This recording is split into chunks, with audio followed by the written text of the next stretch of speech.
I'll abbreviate this engagement studio real quick so that we can get into some of the more meatier analytics options.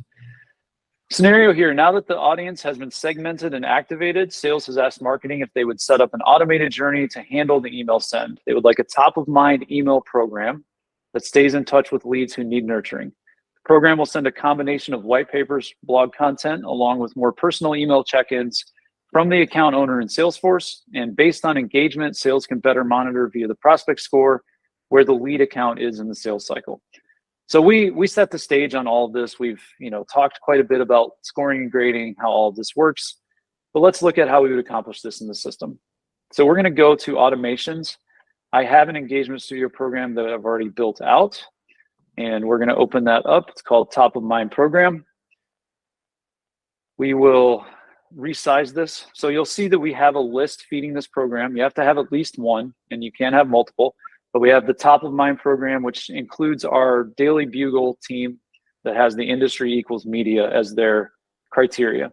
So that's feeding our program. Once someone hits that list, they're going to immediately start moving through this. First thing that's going to happen is we're going to send an email called blog post highlights. Again, the purpose of this program is to nurture a lead that's not ready to buy. And we want to try to move them in that direction.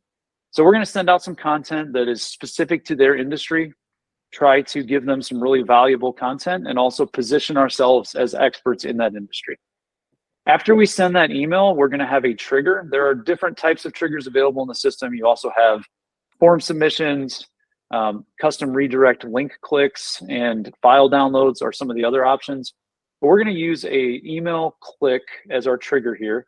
We're going to say within a 5-day period, at any time, if they click the link in the email, we want to send them down the next step of the path here. So if they click it, they're going to move down the right-hand side. We're going to adjust their score by 5. If they don't click it, they'll move down the left and they'll just rejoin the program. The second email here, we're going to send out an email that is coming from a sales rep and looks like it's more of a one-to-one email type of send. And whatever the content might be there, but basically just reaching out to them on a personal level, maybe saying something like, hey, let's schedule some time to work on a mutual action plan for you, things like that. And then we're also going to put a 5-day wait on that email.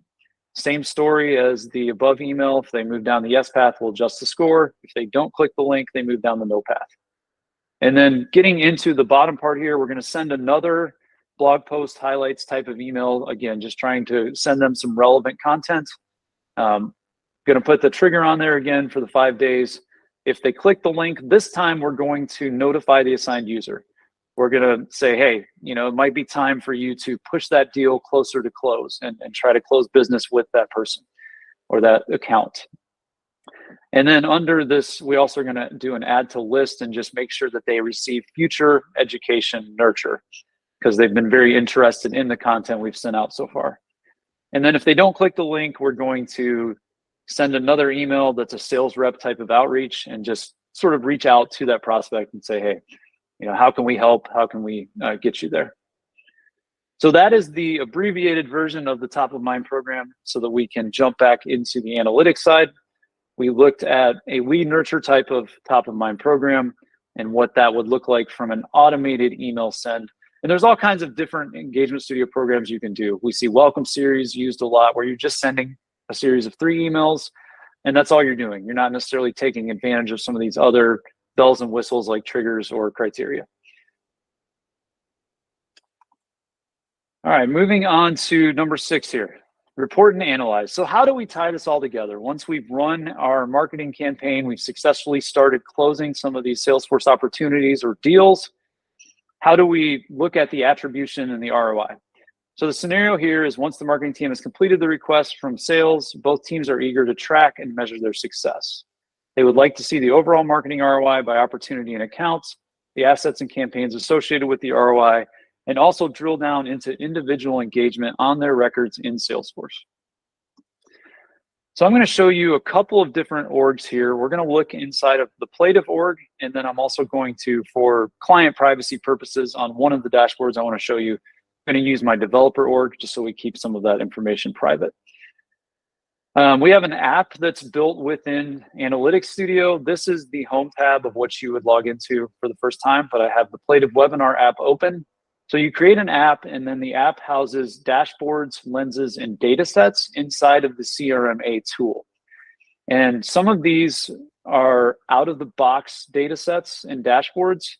This tool is incredible for your team, and it's such a value add because once you have this tool configured and you've tested to make sure that the data is flowing from account engagement into Salesforce, this stuff just starts working for you. And I want to show you how powerful it is. So we have a marketing manager dashboard that has a marketing pipeline health and an engagement health section.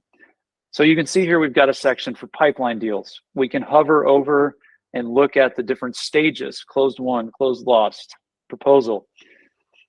Over here on the right, we've got some of these metrics like opportunities in pipeline, overall pipeline value, revenue value, and then average conversion to close.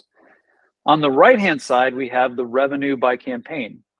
And you, again, can hover over these different campaigns. We can click into them, which then dynamically changes the values on the left-hand side here.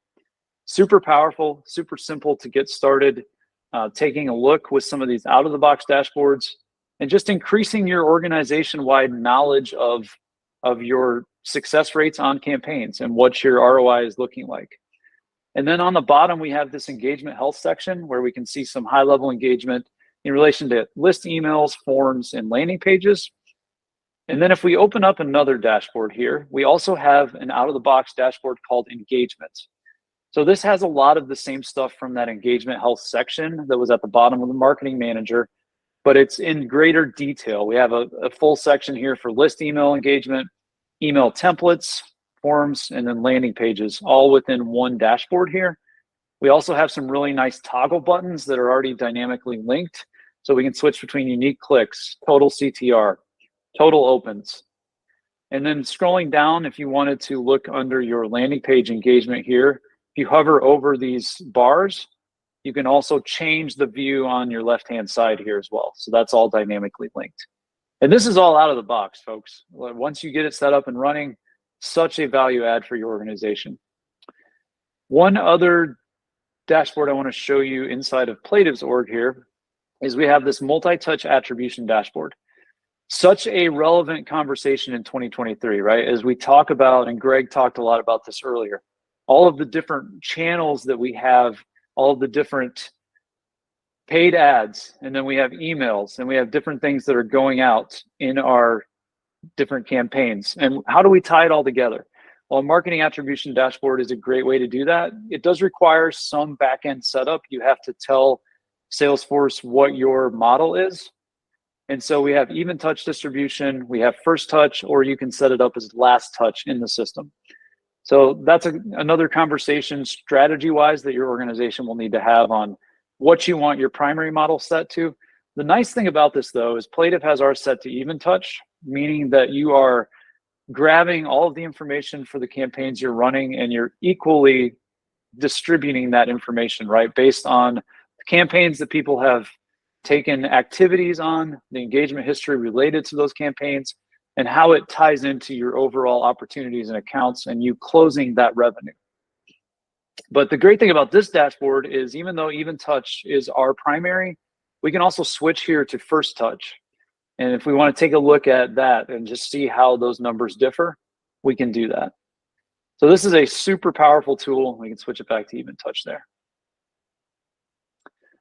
And then moving along to the other dashboard I want to show you here, and I hope you're as excited about this one as I am. I think this one will blow your mind. In relation to the account-based marketing strategy and rollout and just looking at your overall attribution, we have this account-based marketing dashboard, which also comes out of the box once you have the tool up and operational. And we can come in here and we can look at high-level account details, pipeline value, the open opportunities, the contacts, average engagement score. On the right, we have the pipeline value by account. And if I click into Oscorp here, it will, again, dynamically change the values. So I can see we have one open opportunity for 6 million. And I can see we only have one contact associated with that deal. And so there's one decision maker. However, if I click back out of Oscorp and switch into United Oil and Gas Corp, we can see that there are 4 contacts that are associated with that account. And so that's the decision committee or buying committee on that team. And then I'll click back out of that and just scroll down and show you some of these other things. We've got the engagement score by account. We can hover over and see the different accounts. We've got revenue win percentage, and then we've got the stage value by account, where you can again hover over and see the different accounts: United Oil and Gas Corp, Oscorp. We've got closed won, and then we have a table view down here at the bottom, which just gives you some additional details on the opportunity name, the owner, things like that. Super valuable for you as an organization. And again, a lot of this stuff is out of the box. For time purposes today, we're not really going to get into the custom pieces of CRM Analytics. We'll probably be running a workshop in the very near future where we talk through some of those custom use cases and give you some examples there as well. But this is stuff that will just start working for you out of the box. So just to review, we've taken a look, we've finished up a successful marketing campaign, and then we have tied it all together using CRM Analytics and also engagement history. Oh, and that reminds me, sorry to backtrack here. One other thing I wanted to show you. We talked earlier, and Ludsey mentioned how you can see the accounts for the engagement history dashboard.